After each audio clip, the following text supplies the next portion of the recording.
মা বোনদের জান্নাত তো পায়ের কাছে। কোথায়? পায়ের কাছে।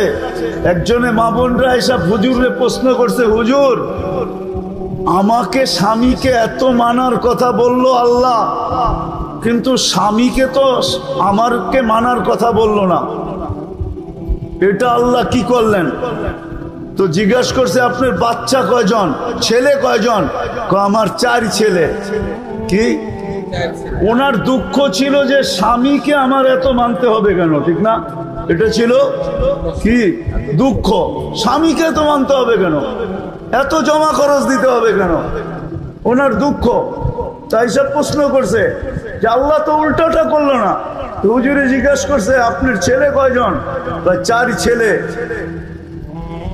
শোনেন, আপনাকে তো একজনকে মানতে বলছে আর 4 ছেলেকে বলছে মার পায়ের নিচে জান্নাত। যতক্ষণ পর্যন্ত মাকে না মানবে, রাজি না করবে, ততক্ষণ পর্যন্ত তোমার জান্নাত কমপ্লিট হবে না।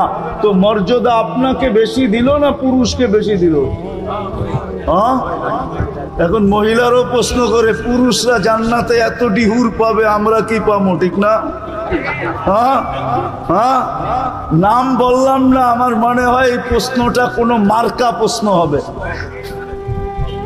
কোনো মার্কা প্রশ্ন আর কি।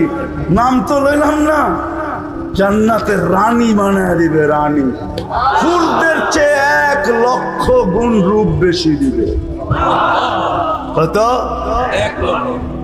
1 লক্ষ গুণ রূপ বেশি দিবে, হুরদের চেয়েও রানী বানায় দিবে। পুরুষের থেকে 500 বছর আগে জান্নাতে যাবে। কেননা মা বোনদের জন্মগত 2টা জিনিস আছে ভিতরে। একটা হলো নিজেকে সাজাইতে ভালোবাসে আর ঘরটা সাজাইতে ভালোবাসে।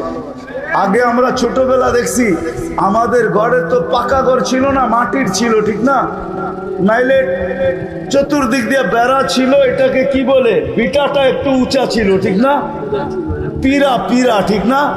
সপ্তাহে 2 বারও এটাকে কি করতো, লেপতো, আবার এটার ভিতরে আঁকতো, ঠিক না? মহিলাদের 2টা জন্মগত স্বভাব আছে, নিজেকে সাজাইতে ভালোবাসে, ঘর সাজাইতে। আল্লাহ 500 বছর আগে জান্নাতে পাঠাবে, বলবে বান্দি জান্নাতে আদান নিজের হাত দিয়া বানায় রেখা দিছে আমাদের জন্য।